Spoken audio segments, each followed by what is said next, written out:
Good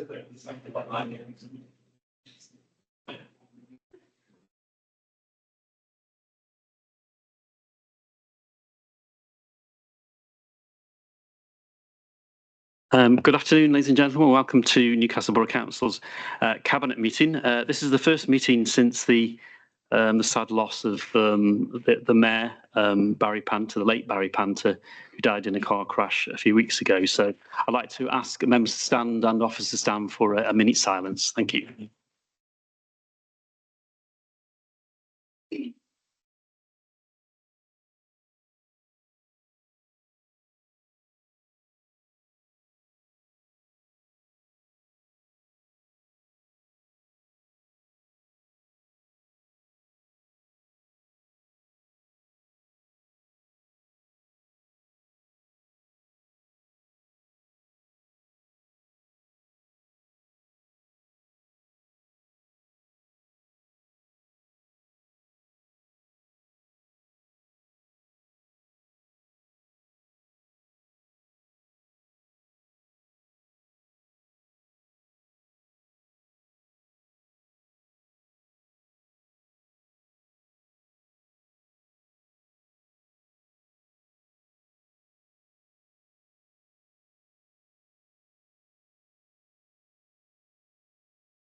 Thank you, everybody.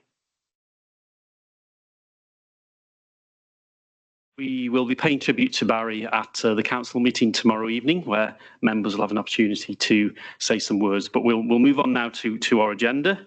Item 1 is apologies. I don't have any apologies. All cabinet members are here, and I'll quickly introduce them. Councillor Craig Scalding, portfolio for Leisure, Culture and Heritage. Joining us is Councillor Jill Heatham, portfolio for Community Safety and Wellbeing. And then Councillor David Hutchins, portfolio for Sustainable Environment, and Andy Fear, portfolio holder for Strategic Planning. On my right, as usual, is Deputy Leader Stephen Sweeney, and I'm Councillor Leader Sam. Welcome to our officers that are joining us here today as well. So we'll move to item 2, which is declarations of interest. Do we have any declarations for items on the agenda? Not seeing any. Item 3 is minutes of the previous meeting, and they are attached on page 5 to 10. Can we agree those as a correct record? Item 4, the first item business for us is the Wally's Quarry odour updates, a report which has been the first item on our agenda now for a long time as we've tracked through this gas odour crisis for Newcastle. We've obviously had big news really in the last few meetings about the closure notice, and then of course since I had the company going into liquidation. So I'm going to hand over to our Chief Executive, Gordon Moll, now, who's going to outline this report and some of the updates on complaints, odour levels, etc. since our last meeting. Gordon. Thank you, Leader. So this update report is in a similar format to previous reports, tracking back to 2021, when reports were first brought to this Cabinet Committee. The report, as the Leader has noted, covers a significant change that Wally's Quarry Limited, the company, entered voluntary liquidation on the 28th of February, with the appointed liquidators disclaiming interest in the environmental permits and the land. In terms of data, the report provides an update over the last 3 months, December 2024 to February 2025. I'll start with odour complaints. So these have significantly decreased in February, with a total of 79 complaints received across the month, compared to 1,620 in January. That number includes retrospective complaints, so is up to date. We've not seen complaints at that level since, at this low level rather, since September 2023. So definitely moving in the right direction. There were 2 odour events in February where over 10 complaints were received in a day. Complaints in March remain to date at a relatively lower level, with 32 complaints to date in this month. In respect of air quality data, that's set out in the table at section 2.8 of the report and shows levels of hydrogen sulfide are fluctuating, but they are relatively lower levels in February. Of particular note, there are 0 exceedance in the week of 10th to the 16th of February across all 3 monitoring stations, and 0 exceedance for 4 consecutive weeks in Mary's Way from the week beginning of the 10th of February. Complaints that we've received continue to correlate with the air quality data of the World Health Organization percentage exceedance. The graph set out in section 2.10 shows that good correlation throughout the period. And as ever, we encourage people to continue to report complaints in the usual way. In respect of the Environment Agency, an update on the works undertaken by Wally's Quarry Limited prior to their voluntary liquidation is provided at section 2.15. And as I updated at the last Cabinet meeting, we did note that Wally's Quarry Limited was unsuccessful in its application for a judicial review and an application for interim relief to stay the effect of the closure notice. So those two things potentially related. On liquidation, the Environment Agency has issued updates on their latest news webpage and has provided some FAQs and will continue to update this Q&A section. The EA has discretionary powers to arrange for steps to be taken on site to remove the risk of serious pollution. Works are and will be carried out by specialist contractors on the site, and the report includes details of these works. Two further points to note, Leader. Firstly, that there is a virtual public meeting on the evening of Thursday, 20th of March, that's this Thursday, at 6 p.m. And details of the link are on the Environment Agency website and contained within the report. And finally, just as we have done throughout this emergency and crisis, we will offer support to both the Environment Agency partners and indeed to the liquidators for anything we can do within our powers to keep the landfill under control as it is currently. We continue to monitor the data in relation to the landfill, and financially we are in correspondence with the liquidators to seek recovery of monies owed to the council. This outstanding debt is made up of the legal fees agreed through the mediated settlement and outstanding business rate sums. So we'll continue to pursue that within our powers. Thank you, and happy to answer any questions. Thank you, Gordon. I think obviously everybody can see from that complaint data and also the monitoring equipment data that the level of odours have dropped. I feel and think there's evidence there that that's because of the capping that took place during the issuing of the closure notice before the company went into liquidation. That's an unfinished job, and hopefully the Environment Agency can do the work to ensure that the site is kept under control. And as you said, Gordon, this council and I know the Staffordshire County Council are there to support the EA, but you know, it does fall to them, I believe, now to ensure this site keeps under control and doesn't cause the mass odour issues which we've had over the last few years. So proof will be in the pudding and the eating of how the site is managed now. But I think we now need to move on from this company. I think they have used the system and the business setup system to be able to do what they've done and go into liquidation. I think there are two things. One is that obviously there were legal criminal investigations going on. Let's hope that those responsible for those are seeing those through still. And also, I think you're quite right of the debts left behind and the creditors. There's bigger fish in the market above us, isn't there, to get the cash back? But we are owed money as well through those two things, as you said, from the abatement notice agreement and business rates for that site. But there are others, inland revenue and people like that, aren't they, that are above the pecking order for any money that comes out of this site.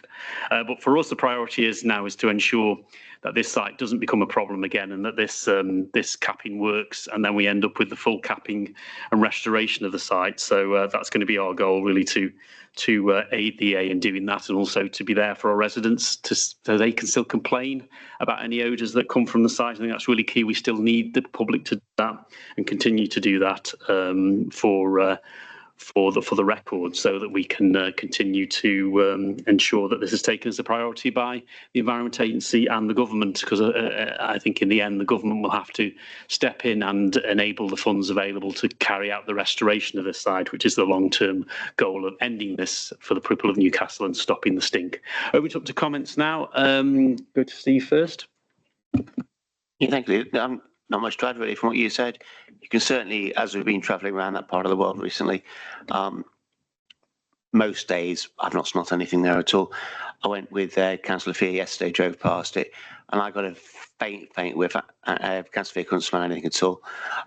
So I think it is the work has certainly had a big effect. The interest was, of course, why don't they do this before? Why have they just let it get to this state? So it is something that is stoppable, and they never chose to do it, which is well, it's just beggars belief, really. But certainly it is getting better. You see these figures now dropping down like a stone, which is very encouraging news for everybody. Thank you. Yeah, thanks very much, Simon. Yeah, as Councillor Sweeney says, I went past there yesterday. I didn't smell anything at all. I go past this my daily commute on a regular basis, and odours have dropped enormously. And I agree with the leader of the council. I think capping is the key to that at one level. And what we need to do now is make sure that the EA bring that process to a close. We mustn't fall at the last and have a sort of half-done capping arrangement. We need to get this thing absolutely bedded down. I also note in the report that the EA, and you know, I think we want to reiterate this here, is that one way of making sure that the EA are keeping going is that we tell them if the trouble starts again. So reporting this stuff is really very, very important. And if anyone does smell stuff, I try my best to stop on my bike, ring up the EA and tell them that there's trouble. And I hope that everybody will go ahead doing that. But at the moment, I think we're in a good place. Perhaps the weather is helping, but nonetheless, since we've seen closure, which simply shows that the council was right all along about this, things have improved enormously. Thank you, Andy. And on the weather, we've had all sorts of the weather conditions. You would expect mild spells, cold spells, really icy, windy and calm. All the different weather conditions we're likely to get probably all in one day in this country sometimes, but we have had them over the last couple of weeks since the liquidation, and in the latter end of the company capping the site, which of course the reason that capping has taken place is because of the closure notice, the thing that we were calling for all those months, has led to a significant reduction of odours because the open face is no longer open, and you would assume belching all of the gases out into the environment. So I think for us in the future, we have to ensure this site remains closed. We have to ensure that that the only stuff that goes onto the site is the stuff that will lead to the capping of the site and also the restoration. That may be soil, that may be rubble, but no more of the stuff that was being dumped there for many years that has led us to this problem we've had. This morning I chaired a political leaders update meeting with the Environment Agency, which involved our local MP, Staffordshire County Council, council officers, health and police and CCU. And there is, as Gordon has said, a public virtual meeting on Thursday, the 20th of March. And I think it's really key that any residents who've got any concerns about what is called tune into that, because the EA will have quite a bit to say on what's going to happen in the immediate future of the site. And we'll also be there to answer questions as well about the site. So it's a process they've used. It's on Zoom. There's a link on the EA's website. I think also we can make sure that's put on the Borough Council's website as well ahead, and also on social media if we could, that people can also submit questions beforehand or ask questions on the night. There'll be a limited amount on the night, but you can use Slido, I think it is, to submit questions. Again, there's a link for that, and I encourage anybody that's got concerns to tune into that. And also, as we've said, continue to report odours, whether that's to the EA to us in this period at the moment. So that's the item before us. Wallace Coyne, note the contents of this update report, which we have done. All agreed? Thank you. That then brings us to our next item, which is proposal for the creation of a Lyme Park Country Park on the former Keele Golf Course in Keele/Silverdale. And I'll hand over to David to introduce this. Yes, thank you, Leader.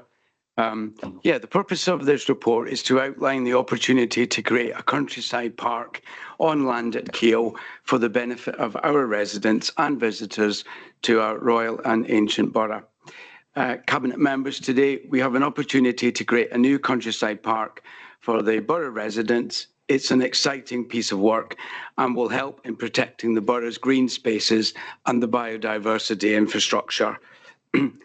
In the creation of the Council's draft local plan, the former golf course site has been allocated in part for housing, a school a medical facility, and the remaining land, some 66% of the original golf course, to be retained as a countryside park.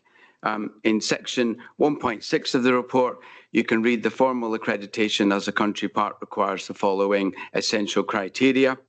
Although this site may not meet all such requirements to the threshold for the formal designation as a country park, it is intended to apply the above principles wherever possible to create a community asset for the borough residents and visitors to enjoy. Initial startup costs for the park could be relatively low, as it already contains clearings, paths, copses, hedges and grassland areas. They would be further enhanced over time to align with the council's grassland and the tree management strategies. And it's with great deal of pleasure I present this report to Cabinet for discussion and hopefully approval. Thank you, Leader. Thank you, David. Really pleased to see this come forward. I mean, there's a lot of history to this site, a failed golf course. Then it was possibly becoming a golf course, then it was failed again, and then it's been left to, obviously, nature to begin to take a hold on there. There has been proposals floating around for many years for large-scale housing development on this. I can remember when the joint local plan with Stoke City Council, the one which we scrapped and moved on from, had a plan for 1,800 homes, not 18,000, that would have been a shock, 1,800 homes on this site using the entire golf course, you know, tarmacking it over, building houses. But there has been a sort of a strong feeling in the community, both in Silverdale and on the Keele side, that this should remain as much as possible as a public open space and is used as sort of footpaths that go across it. There are already pools and the old greens and fairways, etc. So what we've done here is through our new local plan, which has enabled us to set a much lower housing target, one based on the growth Newcastle requires, not what the City Council area required in the joint local plan. We're able to bring this forward and now be able to, as you said, David, over 60% of it to remain as open space and be developed as a countryside park, which I think is the right thing to do on this for the benefit of the people of Silverdale and of Keele. And I think it's a good move forward, and watch this site grow quite literally over the years into what we want it to be and be protected for the future as well, because we do have hanging over us, thanks to Angie Rayner, our Deputy Prime Minister, the need for, or the demand for 2,000 more homes within Newcastle on and above what is already in the local plan, which was the minimum we required at that stage. This government now, in its drive to build homes, which has actually not achieved any in the last, any significant numbers in the last 7 months or whatever it's been in power, is demanding those 2,000. So we want to protect the rest of this site to ensure that it doesn't fall under the hammer of this Labour government and Angela Rayner to build houses and block off one of the only green spaces on the edge of the borough in that direction before you get out into the rural areas. So it's quite right that this should be a public area, open for them to use for their leisure, and we intend to make that case. And as you said, David, the startup costs of this are quite small, but I think as we go on, we can develop this and we can look to, as we have done with other country parks in the borough, we have others in the borough which have been well looked after and well maintained, and from a nature point of view, and also from a public accessibility point of view, and we can do the same with this site. So I think it's a great development for the borough, and one which will complement the 850 trees, lime forest we planted on the edge of Silverdale and the former golf course. This will be part and parcel of all of that. I'm going to bring in Andy now. And thanks very much. No, I too very much welcome this, and you know, what a change in attitude we've seen from completely building over this under the joint local plan with Stoke-on-Trent to a local focused plan just for our borough, where we preserved 2/3 of this as green open space. And there I think we can see the real benefits of local input, a local plan for local people. As the leaders said, unfortunately, the current national government are always seemingly changing the rules about this. So the sooner we get this going, and again, I welcome the news that the startup costs are low, the more chance we have of preserving this green space before the national government decides that we've got to build over the lot of it. So this is very good news, and also I think there's a strong stimulus for us all here who enjoy having green open spaces to get on with this and move quickly. Thank you, Andy. Any other comments? Steve? I think if you read the report, I won't read it out because it's a big long paragraph. 2.6, I think, sums up everything really. Loads of green space, some houses interspersed by it. I think it's a really, really good report and a really exciting scheme, and better than the 1,800 houses we would have had with the joint local plan. So I think it's a win-win for everybody. Thank you. Thank you. And it just goes to show what, a focused council on its local area, whether it's regeneration, what we're talking about in a bit, or it's saving green space or having housing in the right place. This is the best level of council to do it, rather than larger councils that will not have an interest, I believe, in what happens ultra locally. And in sites such as former Gilcov, of course, I think a decision would have been made to house a lot of it and move on. Well, we've taken a different decision here that's going to lead to a green and pleasant future for part of that site that will help the residents of Silverdale and Nutton to enjoy and have a healthy lifestyle going into the future. So we've got the recommendations before us, which are being supported by everybody. Obviously, this is the start of the process on this, and we will be moving forward under the delegation of the portfolio holder for sustainable environment, Councillor Hutchins, to work with officers on the actions in the report and then bring back a report to Cabinet later as we develop these proposals. All agreed? Agreed. Thank you. That brings us to item 6, which is expansion of recycling materials collected to include flexible plastics and cartons and film. Thank you, Leader. The purpose of this report, again, is to gain Cabinet approval to include the collection of flexible plastics, films, wrappers, bags and cartons. That includes things like Pringles, milk cartons and the orange juice cartons. We're adding those things to the Council's existing curbside recycling collection scheme from April 2025.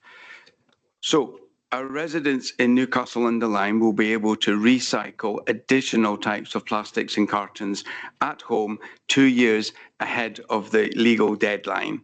The government requires all waste collection authorities to accept these items from April 2027 as part of the simpler recycling legislation. But it was introduced by the previous government. It was announced in 2023, designed to standardise recycling services across the country. This policy also includes the delivery of weekly and separate food waste collections, a service which has been provided by this council since 2010.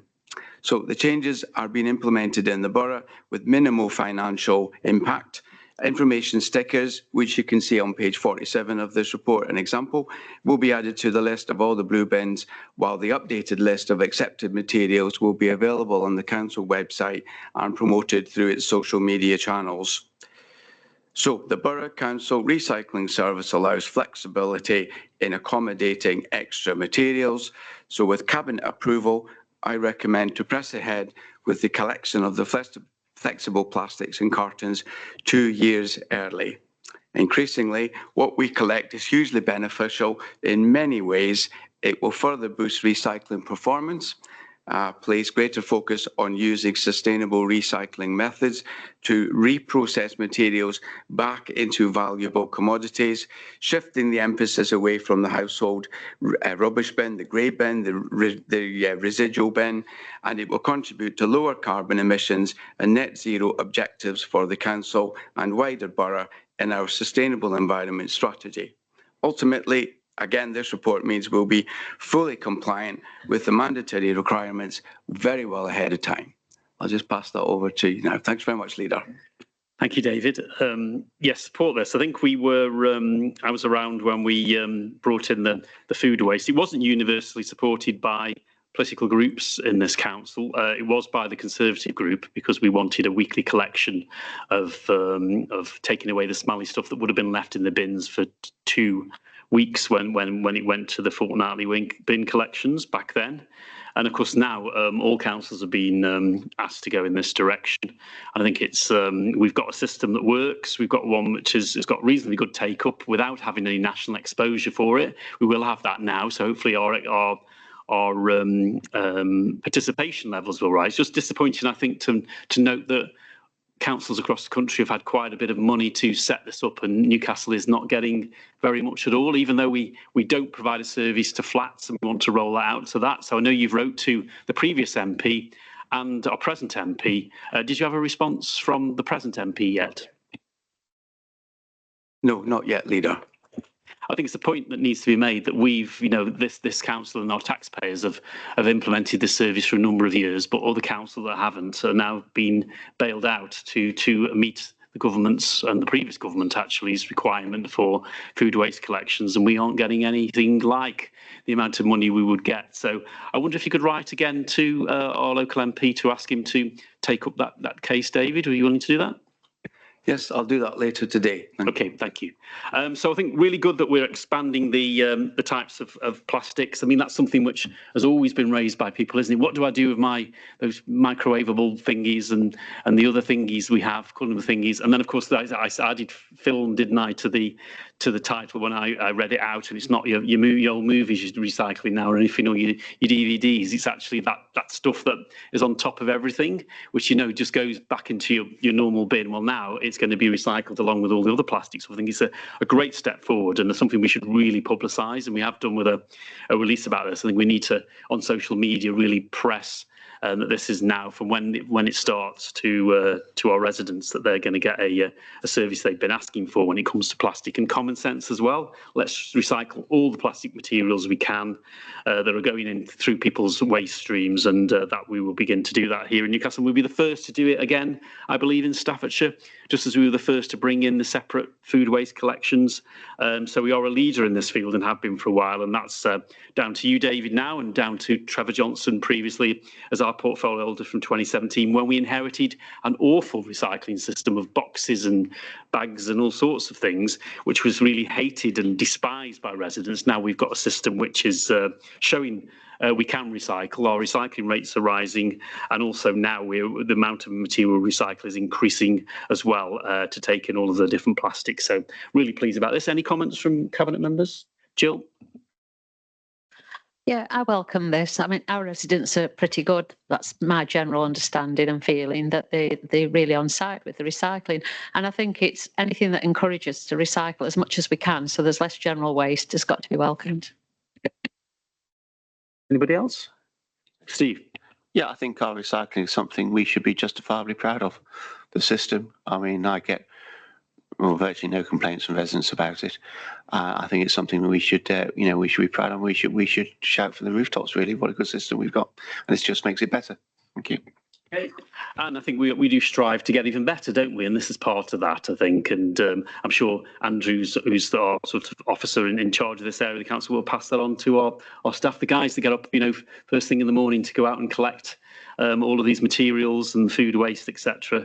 They're doing a good job for the council, and we obviously strive to improve all the time, and we're doing that with this, including the flexible plastic cartons and films and stuff like that, and also noting the food wasters. Everybody's going to catch up with us on that finally after we brought it in many years ago. So the recommendations are, as we agree the inclusion of those flexible plastics, film, wrappers and bags and cartons into the council's existing service, and approve the council works in partnership with Stafford Borough Council and be able to communicate to residents the inclusion of the additional materials of the existing dry recycling collection service. All agreed? Thank you. That then brings us to our next item. Really, we've got 3 items in a row here, which is the next step and push forward on our regeneration plans for our town centre here in Newcastle-under-Lyme. We've got a contract to award for the Rycroft development site, contract to award for Astley Place, the former York Place, and a contract award for the former Midway car park for the exciting proposals to repurpose that for accommodation. But the first one is about Rycroft, and this is obviously, when people think of Newcastle, they think of where the old civic offices were, where the old Sainsbury's were, and the dereliction on that site that's gone on for many years, and then the civic offices were demolished. And now we're on the cusp of the wave with a new replacement car park on there to develop the rest of the site, along with our partners Capital and Centric, Aspire, and also we've got McCarthy Stone, who've purchased part of the site, which will be redeveloped by them.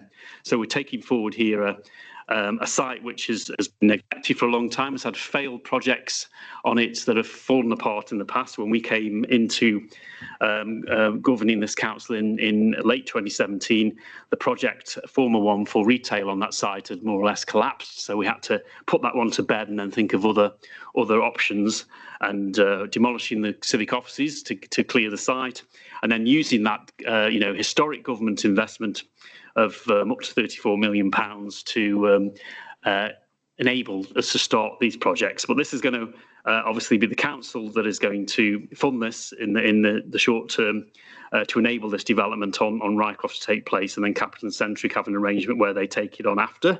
But I'll bring in Steve to cover some of the detail on the Rycroft scheme. Steve. Yeah, thank you, Leader. There's a number of sort of parts to it, really. Obviously, the car park is up and running now. We need to get that done first of all. Some of the land has been sold to Aspire. More has been sold to McCarthy Stone for over 55's accommodation. And then in conjunction with Capital Centric, we're going to build an apart hotel on there. And we're going to build another, I think it's 130 units on there as well for people to live in. This is all part of redeveloping this. This is the first one we're talking about, but all the others are broadly along the same sort of lines. But the beauty for me is I don't really like owing money, and the agreement that we've got with Capital Centric is we pay the upfront costs, we get it all done, and then they pay us and have the site becomes theirs. So instead of having a 40-year sort of debt hanging around our necks, we've got a 2 years or perhaps 3 years debt, and that's it. And then it's all done and finished, and we move on.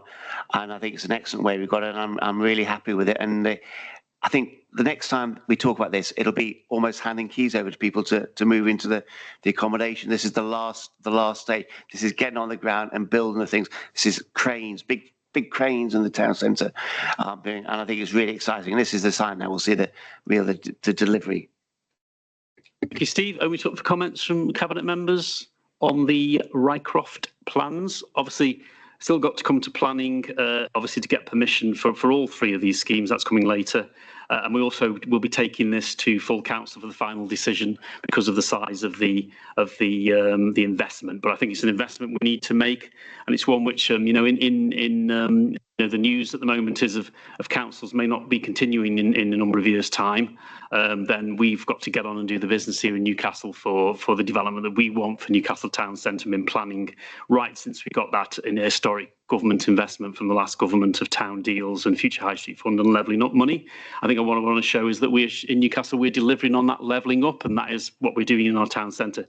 And redeveloping the Rycroft was a key thing we wanted to do when we first came into these positions here at Newcastle back in 2017, and we've got a plan now to take us to the construction stage. So there's a series of recommendations there. I won't read them all out, but we're recommending to council obviously that expenditure for this scheme and all the other things attached to it on the delegated decisions to take it through to start. And can we all agree those?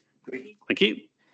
Item 8 is the Astley Place. Of course, our tired old shopping precinct, formerly York Place. Anybody that's been past there already will see it's been stripped back to its frame, and that frame will be used now to rebuild the new Astley Place, a combination of apartments and shops and eateries. So really pleased to bring this forward, and I think anybody that comes into town now can see we've made a start on that building, and hopefully with this decision, if it's ratified by council in April and gets planning permission, we will take this through to the construction phase as we wish to do with the Rycroft scheme. Steve. Largely the same as the previous one, really, but if you walk past the Astley Place now, you can see the bare bones of the building. They've done a nice job stripping it all away, and just the girders are there. And part of Capital Centric's business model, is they reuse everything they possibly can. I think the carbon footprint of making cement is absolutely colossal. Same with steel girders. So by reusing those, they're doing the carbon element of it a power good, and they're saving money. But I think when you look at it now, it's a clean job they've done. The skeletons there of the new building. Also, I think particularly exciting is the collaboration, hopefully, with Jules Brewery.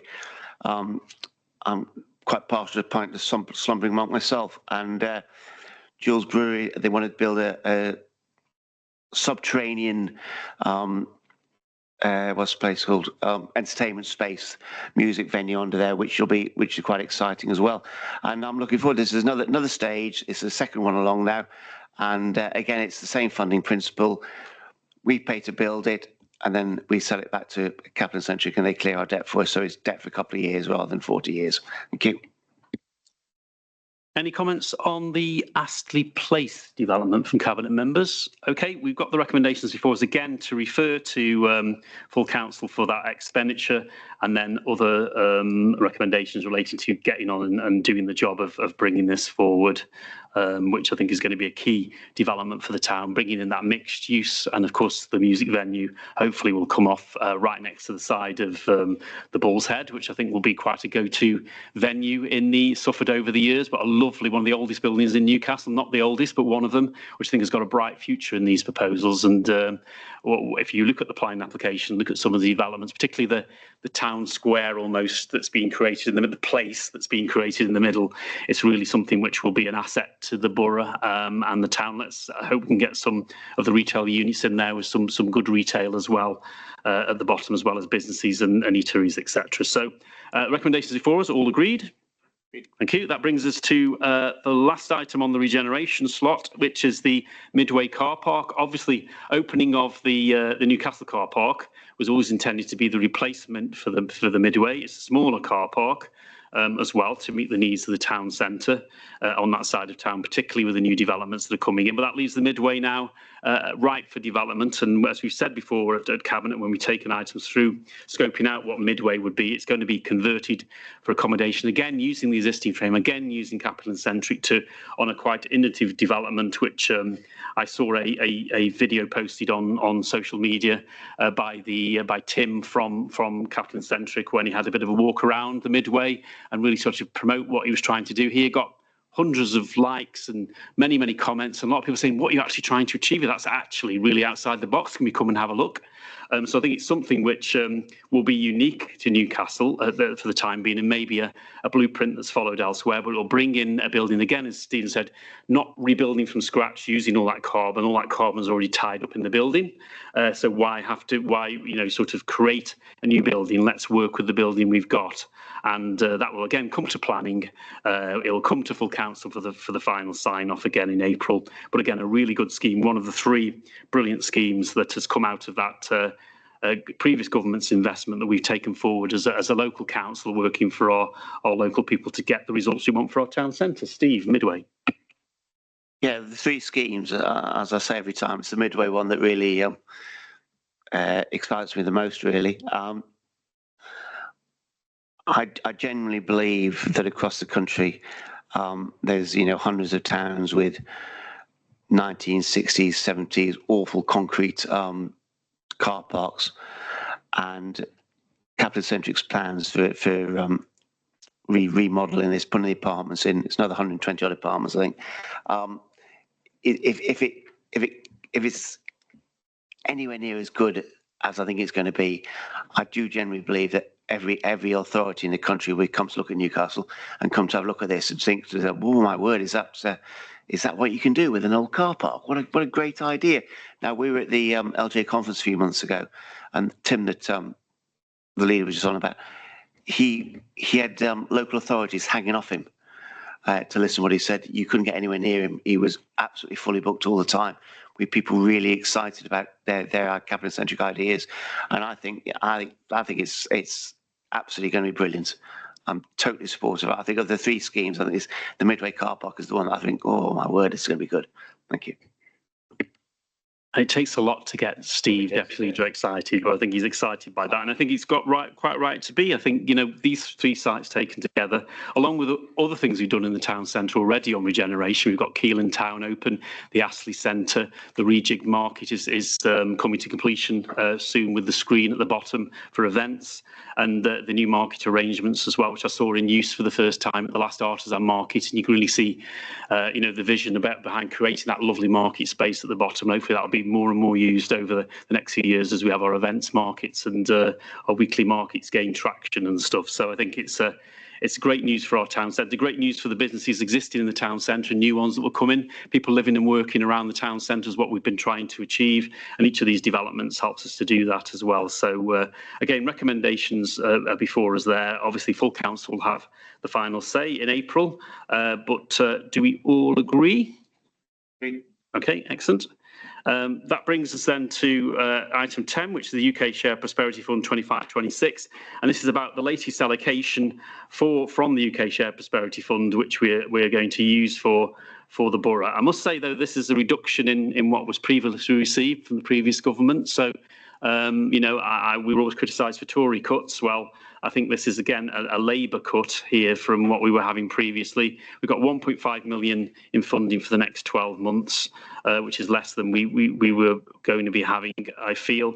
And but again, we'll put this to good use. We've really put this fund to good use over the last few years as well. And anybody that was involved in our business event just recently will see that we've been trying to help business, we've been trying to help skills, we've been trying to help employment, also trying to help environmental projects as well, and also skills and all sorts of things.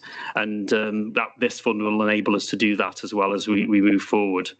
We've used money also previously on Navigation House for help the homelessness issue as well. We've also helped graduates with skills, and we've also helped non-for-profit community groups as well to survive really against difficult financial conditions. So this money is coming really handy. So we tend to use the same process on the new funding of 1.5 million on those community projects. The criteria have stayed the same, which is detailed in the report. And we are asked to note the delivery of the programme so far, which I've just talked about, which I think is a credit to our officers that have been involved in this, and also to the community groups and to businesses and to everybody that's been involved in making the Shared Prosperity Fund what it actually is, sharing that prosperity. And of course, if you remember, this money came from the money that was the windfall from leaving the European Union.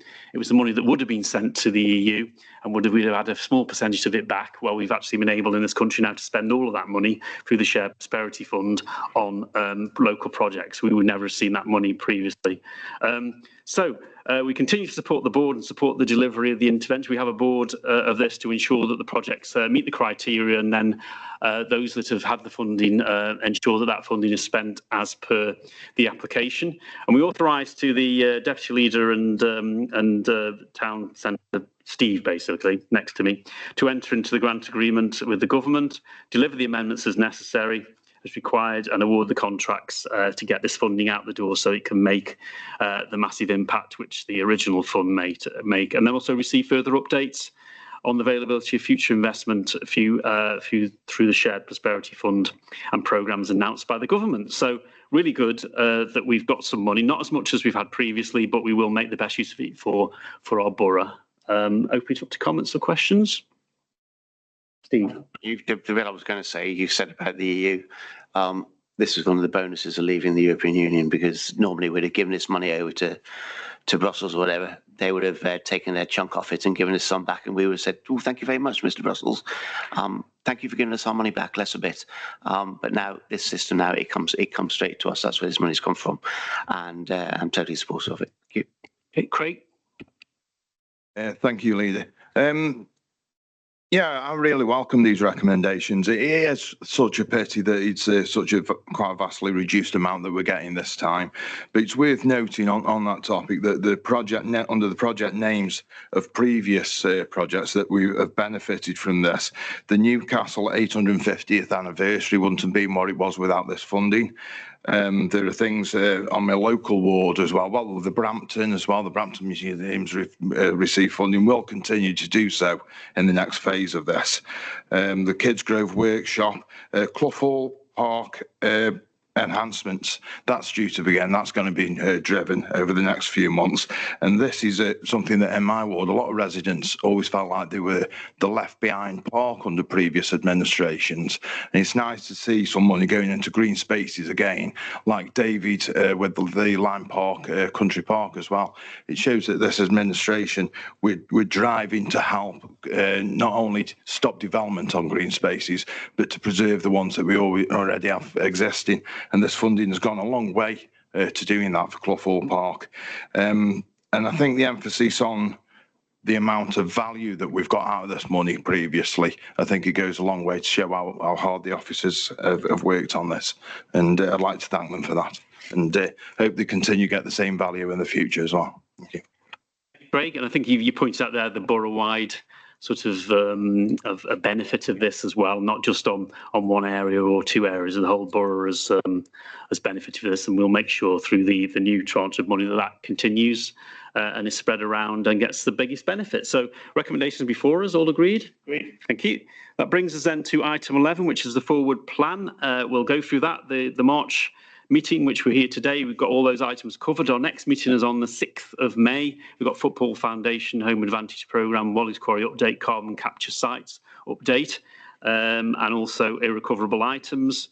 And also that takes us then to our June the 3rd meeting with Wally's Quarry update and Kidsgrove Town Board Award of Shared Service Hub as well. So that's the forward plan going forward. All agreed? Agreed. Thank you.